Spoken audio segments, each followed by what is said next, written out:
성경을 읽을 때에 읽기 어려운 본문이 나오면은 건너뛰어서 읽는 그렇게 하면 안 됩니다. 어렵고 힘들어도 그 성경을 처음부터 끝까지 다 인내하면서 읽어가는 것이 좋습니다. 이 성경에 있는 내용을 빼어서는 안 되고 또 성경에 없는 내용을 첨가해서 넣어도 안 됩니다. 제가 사역을 오래 했던 그 러시아의 아주 대단한 문학가가, 이분은 왕조이죠. 이분이 성경을 믿어야 된다 하면서 자기 하인들의 아이들을 이 마태, 마가, 누가, 요한복음을 가지고 가르쳤습니다. 대단하죠. 세계 모든 유럽인들이 존경하는 그런 작가가 자기 집 하인들의 아들, 딸들을 모아놓고 성경 주일학교를 한 거예요. 이걸 알게 된 정교회가 성경을 가르친다고 이분을 정교회의 거기에서 빼버렸습니다. 지금은 이제 회복시켰는지 모르겠는데 이 신약 성경을 아이들에게 가르친다고 이렇게 그 성도의 명부에서 빼버렸어요. 제명당한 거죠. 그래서 제가 이걸 내용을 알고 이분이 뭘 가르쳤나 하고 이분의 책을 이렇게 가르친 교재가 있어요. 그 교재를 이렇게 찬찬히 살펴보았는데 성경대로 가르쳤어요. 근데 놀랍게도 예수님이 다시 오신다는 재림 부분은 없는 거예요. 그래서 이분의 신앙에 대해서 이렇게 여기저기 살펴보다가 이분은 예수님이 다시 오신다는 것은 믿지를 못했구나, 그런 결론을 내렸습니다. 예수님을 믿는데도 예수님이 살아났다는 이 성경 말씀은 이렇게 믿지 못하고, 예수님을 믿는데도 예수님이 다시 오신다는 이 부분은 믿지 못하는 그런 분들이 의외로 많습니다. 우리는 오늘 찬양한 대로 이 순전한 믿음은 성경에 있는 그대로 믿는 것입니다. 이 사도신경에 심판하러 오시리라, 우리 사도신경 고백하잖아요. 그 성경에 있는 걸 우리가 고백하는 것입니다. 이 러시아에서 오랫동안 이렇게 이 신학생들, 목회자들을 가르쳤는데 많은 목회자들이 제가 성경을 가르치는 걸 듣고 목사님이 가르치는 대로 처음 듣습니다, 이러는 분들이 들어있어요. 자기가 태어나면서부터 예수님을 믿었는데 목사님이 말하는 대로 성경을 말하는 사람의 설교를 들어본 적이 없다는 거예요. 제가 너무 놀랐습니다. 내 성경에 있는 거를 다른 걸 이야기하지 않고 성경에 있는 거를 말하는데 그 무슨 말입니까? 강단에서 설교를 하는 분이 성경에 있는 거를 말 안 한다는 것입니다. 성경에 없는 이상한 환상, 꿈을 보고 기적을 체험하고 이런 걸 매일 이야기하는 거예요. 성경을 읽어놓고 성경을 이야기하지 않는 그런 교회들이 너무 많습니다.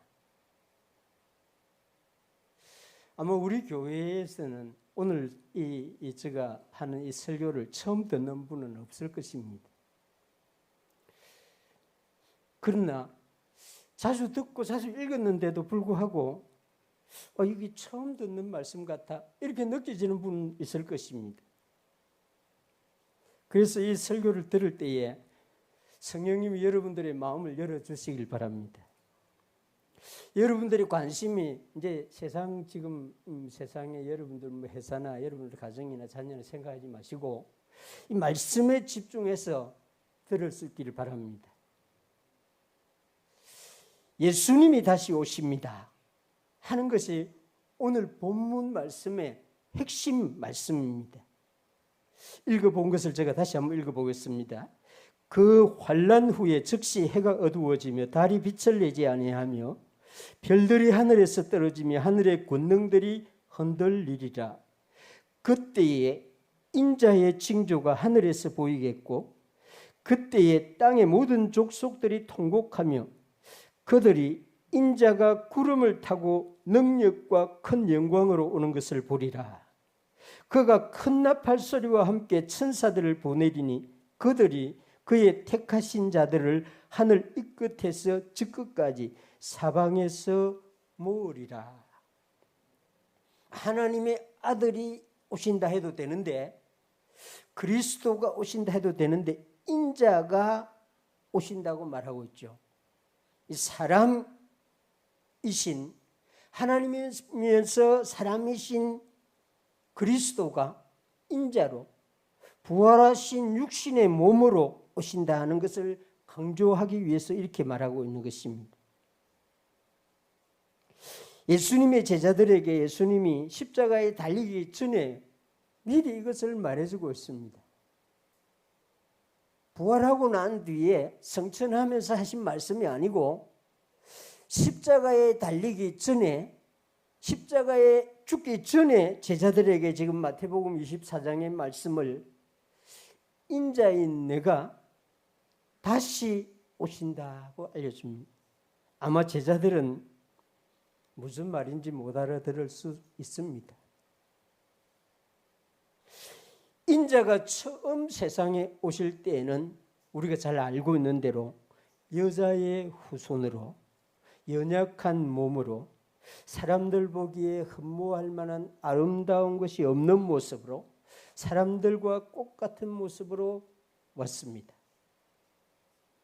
성탄절이죠. 성탄절에 그리스도는 사람들 보기에 흠모할 만한 아름다운 것이 없는 모습으로 무능한 사람 아기의 모습으로 왔습니다. 그러나 다시 오시는 그리스도는 다릅니다. 구름을 타고 옵니다. 능력과 큰 영광으로 옵니다. 큰 나팔 소리와 함께 천사들을 다 대동해서 오십니다. 예수님이 제자들에게 미리 알려준 이 말은 예수님만 한 것이 아닙니다. 예수님이 하늘로 가던 시간에 천사들이 갈릴리 사람들 제자들에게 말합니다. 갈릴리 사람들아, 어찌하여 서서 하늘을 쳐다보느냐? 너희 가운데 하늘로 올리신 이 예수는 하늘로 가심을 본 그대로 오시리라. 사도 바울은 이 데살로니가 교회에도 이것을 알려줍니다. 주께서 호령과 천사장의 소리와 하나님의 나팔 소리로 친히 하늘로부터 강림하시리니. 사도 요한도 요한계시록에 이렇게 말하고 있습니다. 이것들을 증언하신 이가 이르시되 내가 진실로 속히 오리라 하시거늘 아멘. 주 예수여 오시옵소서. 성경은, 예수님의 말씀은 자세히 들어보면, 예수님의 말씀을 자세히 이렇게 읽어보면은 뭐 선하게 살아라, 착하게 살아라, 바르게 살아라, 건강하게 살아라, 이런 말이 아닙니다. 내가 너희 죄를 십자가에서 씻어주신다, 내가 다시 오신다, 이런 말을 하고 있습니다. 우리 믿음의 내용에는 그리스도 예수님이 다시 오신다 하는 이것이 확실하게 있어야 됩니다. 이것이 믿어지지 않습니다. 아직까지 그 믿음에는 좀 결핍이 있습니다. 우리 교회 성도님들 여러분 모두는 예수님이 다시 오신다는, 예수님이 하신 이 말씀을 믿을 수 있길 바랍니다. 자신이 해놓고 자신이 오지 않으면 거짓말이잖아요. 하나라도 거짓말하면은 모든 말이 다 거짓말이 되어버립니다. 우리 예수님은 그럴 분이 아니지 않습니까? 반드시 오십니다. 그날은, 오늘 우리 본문 읽지 않은 본문에 보면 그날은 오직 아버지 하나님만 아신다고 이렇게 말합니다. 마태복음 24장 32절에서 36절 말씀을 제가 읽어보겠습니다. 무화과 나무의 비유를 배우라. 그 가지가 연하여지고 잎사귀를 내면 여름이 가까운 줄을 아나니 이와 같이 너희도 이 모든 일을 보거든 인자가 가까이 곧 문 앞에 이른 줄 알라. 내가 진실로 너희에게 이르노니 이 세대가 지나가기 전에 이 일이 다 일어나리라. 이런 징조들이 다 일어난다는 말씀입니다. 천지는 없어지겠으나 내 말은 없어지지 아니하리라. 그러나 그 날과 그 때는, 그리스도께서 오시는 그 날과 그 때는 아무도 모르나니 하늘의 천사들도 아들도 모르고 오직 아버지만 아시느니라. 예수님은 이 세상에 일어나는 일들을 보면은 인자가 가까이 온 줄을 알게 된다고 말합니다. 종말의 징조들, 지난주에 이야기했죠. 종말의 징조들이 일어나면은 그리스도가 올 때가 다 되었구나. 이 다니엘이 말한 대로 마지막 때에는 사람들에게 지식이 많아지리라. 이제는 모든 사람의 지식이 여러분들 스마트폰 안에 다 들어있습니다. 원하시는 대로 여러분들이 그 지식을 얻을 수 있습니다. 이 지식 정보화 시대가 도래했다는데 이미 지나갔습니다. 이미 세상은 지식이 넘쳐나는 그런 시대가 되었습니다. 이 천국 복음이 모든 민족에게 증언되기 위하여 온 세상에 전파되리니 그제야 끝이 오리라. 예수님은 마지막 시간, 마지막 순간 상황까지 우리에게 설명해 주셨습니다. 예수님이 말씀하여 알려주신 대로 역사는 움직이고 있습니다. 역사는 사람이 움직이는 것이 아니라 하나님이 종말을 향해서 움직이시는 것이 역사입니다. 이것을 우리는 구속사라 말하죠. 예수님이 말씀하신 대로 이 세상에는 크고 놀라운 일들이 일어나고 있습니다. 모든 징조들이 나타나고 있습니다. 예수님의 말씀은 그러나 없어지지 않는다. 예수님이 다시 오신다는 이 주제는 결코 사라질 수 없는 것이다. 그런 말입니다. 그 날이 언제입니까? 그 때가 언제입니까? 제자들은 이것이 궁금했고 우리도 항상 이것이 궁금하죠. 그런데 예수님은 너무나 명료하게 단호하게 알려줍니다. 아무도 모른다.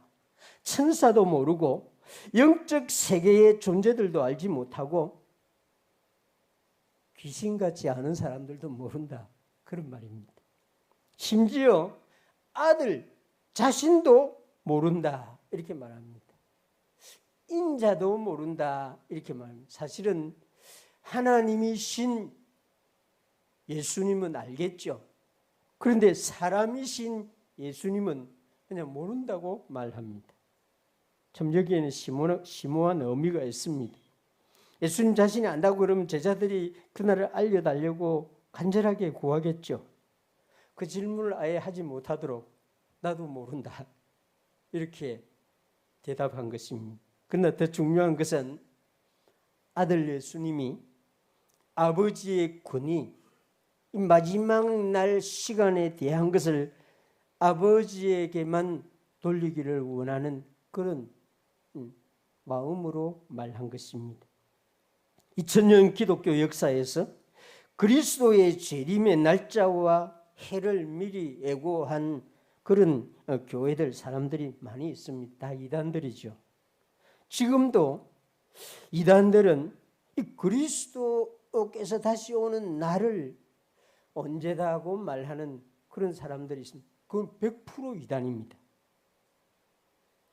성경이 예수님이 분명하게 말했잖아요. 아무도 모른다고. 예수님 자신도 알지 못한다고. 그렇습니다.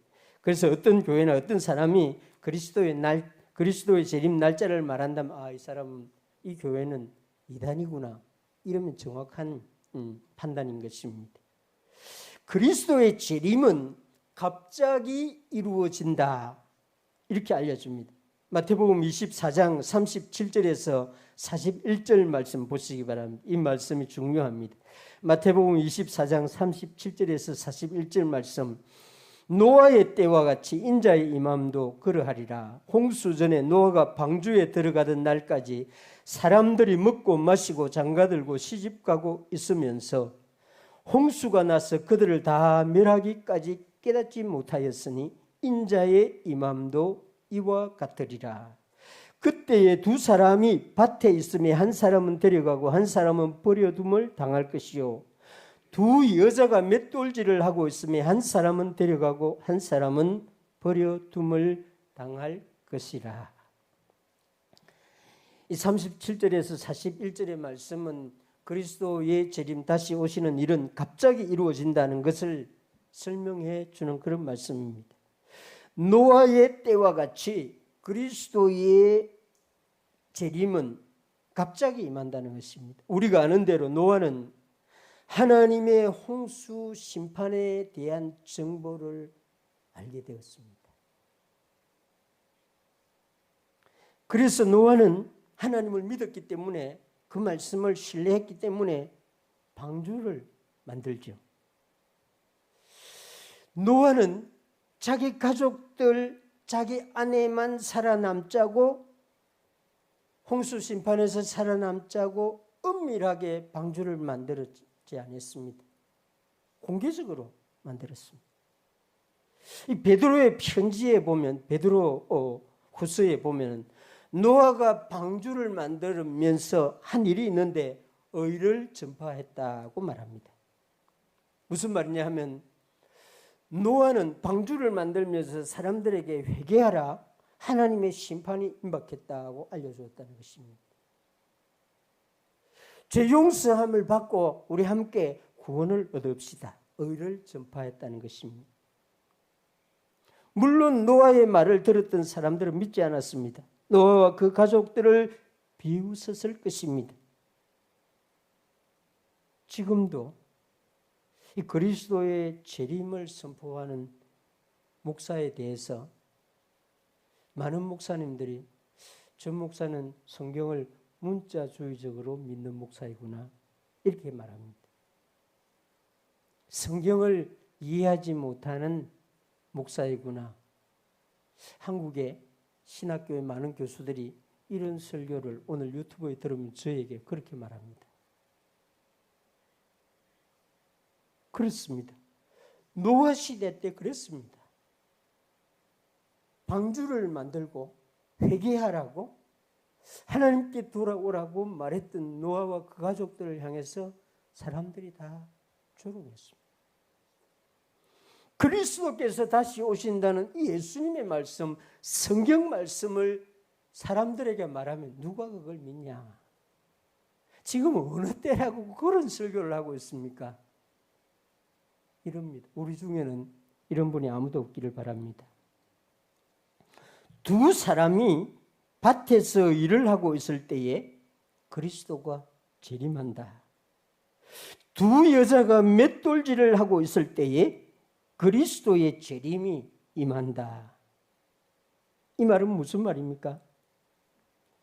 아무 일도 하지 않는 특별한 날에 임하는 것이 아니라 일상생활이 이루어지고 있는 날, 어제와 똑같은 오늘이고 오늘과 같은 내일이 예상되는 그런 평범한 날에 예수 그리스도께서 갑자기 강림하신다. 그런 말입니다. 예수님의 말씀에서 이 특이한 것은 두 사람 중에 같이 일하고 있지만은 한 사람은 데려감을 당하고 한 사람은 버려둠을 당한다. 이 말씀이 정말 엄중한 말씀이죠. 예수님이 하신 이 말씀을 사도 바울은 데살로니가 교회에 이렇게 말합니다. 그 후에 살아남은 자들도 그들과 함께 구름 속으로 끌려올려 공중에서 주를 영접하게 하시리니 그리하여 우리가 항상 주와 함께 있으리라. 사도 요한은 요한계시록에서 이 일을 어린 양의 혼인잔치에 청함을 받게 된다. 이걸 어떤 교회에서는 휴거라고 말을 하는데 그건 해석이죠. 그러나 성경은 실제로 예수님이 그렇게 말하고 있습니다. 한 여자는 데려감을 당하고 한 여자는 버려둠을 당하게 된다. 이 일이 갑자기 이루어진다는 것입니다.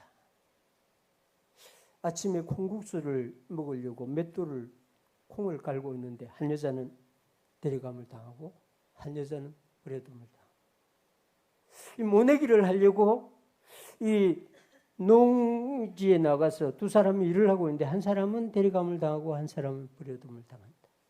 왜? 예수님이 갑자기 오니까. 어떤 사람은 설교하고 있는데 예수님이 와서 데려감을 당할 것이고, 어떤 사람은 낚시터에 낚시를 하고 있다가 데려감을 당할 것이고, 그렇다는 것입니다. 그리스도의 재림은, 징조는 우리에게 분명히 알려주는데 갑자기 임하신다. 예수님은 이걸 말하면서 이 말씀을 듣는 사람들에게, 이 말씀을 믿는 사람들에게, 그러면 그리스도의 오심을 믿는 사람들은 무엇을 어떻게 하며 살아야 되는가 하는 것을 알려줍니다. 42절에서 43절 말씀, 깨어 있으라고 말합니다. 그러므로 깨어 있으라. 어느 날에 너희 주가 임할는지 너희가 알지 못함이라. 너희도 아는 바니 만일 집주인이 도둑이 어느 시각에 올 줄 알았다면 깨어 있어 그 집을 뚫지 못하게 하였으리라. 깨어 있으라고 말합니다. 예수님이 오신다는 이 말씀을 믿는 저와 여러분들은 깨어 있으라. 잠을 자지 말고 깨어 있으라, 그런 말이 아닙니다. 예수 그리스도의 재임을 기다리는 사람은 일상생활을 극히 정상적으로 해야 됩니다. 오늘 밤에 예수님이 오신다고 해도 오늘 아침에 회사로 출근해야 됩니다. 자신에게 주어진 일을 성실함으로 열심히 해야 됩니다.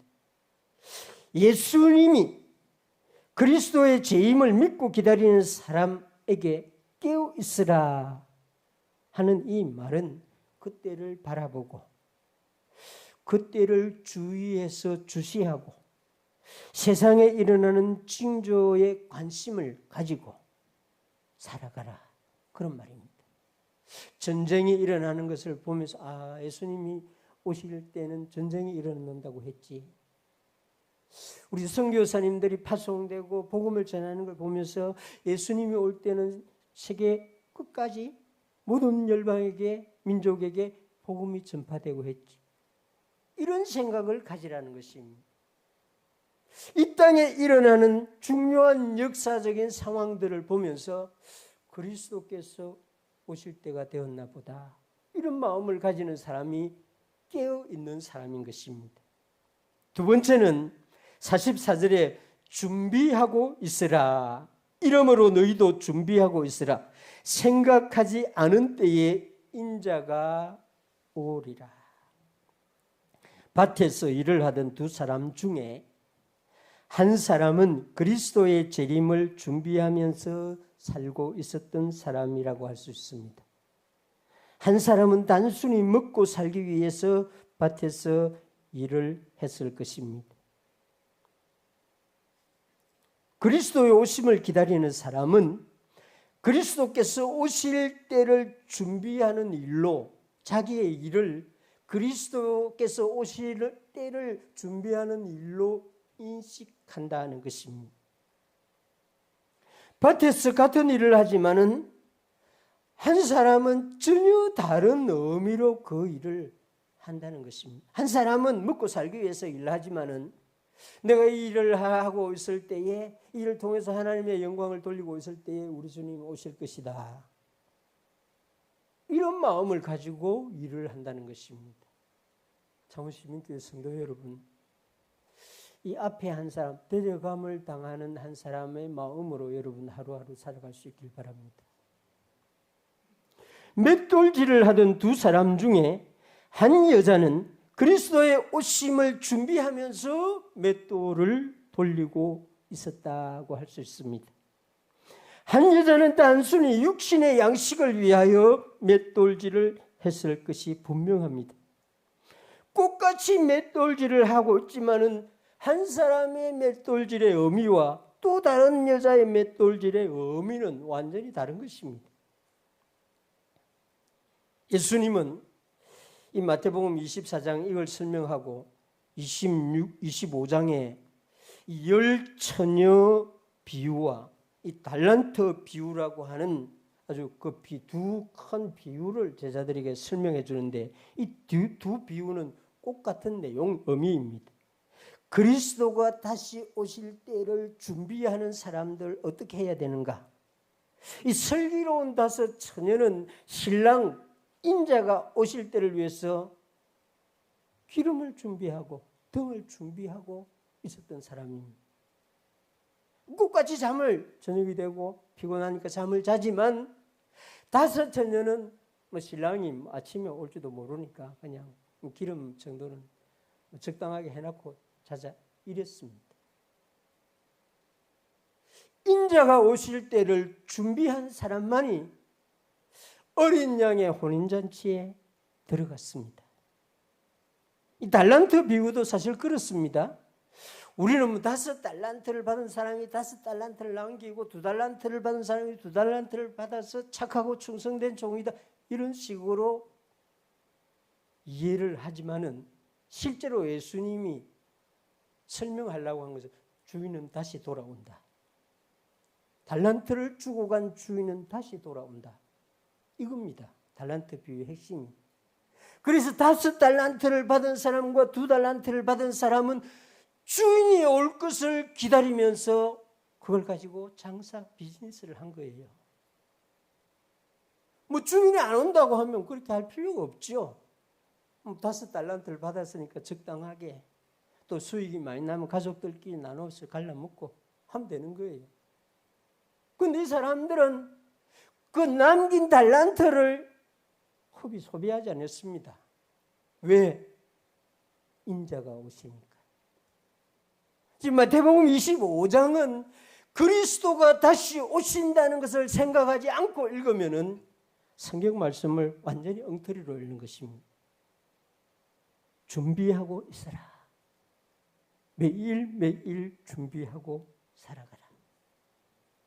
지금은 그렇게 하는 분이 없겠지만 옛날에 우리 할아버지 목사님 중에 그런 분들이 있었습니다. 예수님이 자기 잘 때 오면은 파자마 빨아보면 예수님을 영접하면 안 되니까 아예 이렇게 복장을 착용하고 잠을 잤다고 합니다. 그렇게까지 할 필요는 없습니다. 그러나 밤에 잠자기 전에 주님 오늘 밤 오시면 주님을 영접할 수 있기를 원합니다. 그렇게 기도하고 자는 사람은 준비하고 자는 사람입니다.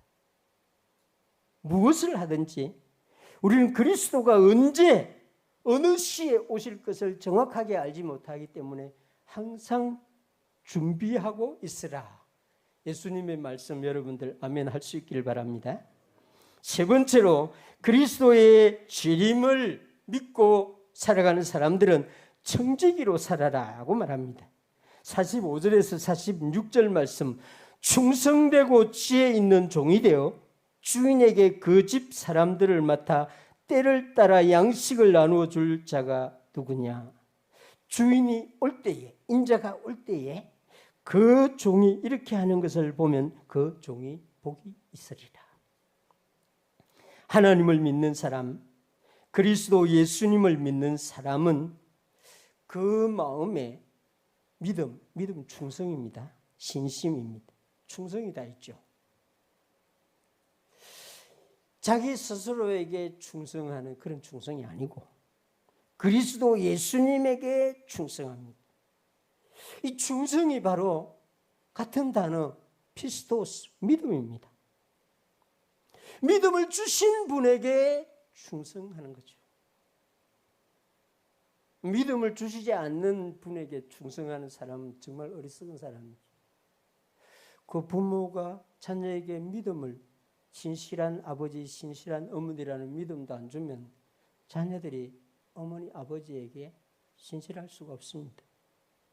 줘야 됩니다. 믿음을 줘야 됩니다. 하나님은 감사하게도 우리에게 믿음을 선물로 주셔서 우리가 하나님을 믿고 충성하면서 살아갈 수 있게 해주시는데, 그리스도 주인이 올 때에 충성되고 지혜 있는 종, 그 집 사람들을 맡아서 때를 따라 양식을 나누어 주는 일을 하는 사람, 이 사람들이 복이 있다는 것입니다. 청지기로 살아가는 것. 하나님이 나에게 주신 것을, 이게 내 것이 아니죠. 하나님이 맡겨준 것이니까 이거를 다른 사람들을 위해서 사용하는 것이죠. 하나님이 나에게 몸을 주었다고 이 내 몸이 아닙니다. 하나님이 나에게 관리하라고. 열심히 운동해야 되고 건강하려고 힘을 써야 되고 이 몸을 가지고 사람들을 위해서, 예수님을 위해서 사용해야 되고, 하나님이 우리에게 힘을 주시면, 물질을 주시면 그건 내 거라고 생각해서는 안 되고 이걸 나누어 주는, 하나님 나라를 위하여, 그 일을 위하여, 이웃을 위하여, 힘든 사람들을 위해서 나누어 주는 착하고 충성된 청지기로 살라고 하는 것입니다. 그리스도의 죄임을 확실하게 믿는다고 하면 사실은 이렇게 살 수밖에 없습니다. 내가 갖고 있는 게 예수님은 아무 의미가 없거든요. 예수님이 오면 그거 다 놓고 가거든요. 그 전에 다 나누어 줘야 되는 것입니다. 정말 우리 미국에서 온 선교사님, 아마 유튜브에 많이 떠 있을 거예요. 저 호남 지방에서 이렇게 간호사로 섬긴 선교사님, 여선교사님인데 평생을 이 호남 지방에 이렇게 이 병자들, 가난한 자들, 이 다리 밑에서 살아가는 사람들을 구제한 선교사님인데, 이 너무 못 먹어가지고 거지들을 먹이고 자기는 못 먹고 이래서 영양실조로 돌아가셨는데, 그 집에 들어가 보니까 하루치 식량도 없고 돈도 하나도 없고 옷 한 벌만 있더랍니다. 이분은 그리스도가 곧 오신다는 청지기의 삶을 사는 사람이죠. 쌓아두고 더 욕심을 부리고 이런 삶을 살아갈 수가 없는 것입니다. 예수님이 충성되고 지혜 있는 종이 되어 살아라. 인자가 오실 때에 그 사람을 보고 복이 있는 자여, 이렇게 말할 것이라는 것입니다. 예수님이 하신 이 말씀을 들을 때에 아마 제자들은 전혀 이해를 하지 못했을 수 있습니다. 왜냐하면 예수님은 아직 십자가에 달리시지도 않았고 부활하시지도 않았고 승천하지도 아니한 상태였습니다. 그러나 예수님의 제자들은 오순절날 성령 세례를 받고 예수님이 십자가에 달리기 전에 자신들에게 했던 말을 다 이해하게 되었습니다. 그래서 예수님의 12 제자와 그 다락방에 모였던 사람들은 실제로 이런 삶을 살아갑니다. 사도행전에 나오는 모든 그리스도인들, 초대교회 그리스도인들은 그리스도께서 오실 것이라는 이 교리를, 이 진리를 마음에 새기고 살아간 사람입니다. 이들이 깨어있는 삶을 살았고 이들이 준비하고 살아간 삶을 살았고 청지기로서의 삶을 살아갔습니다.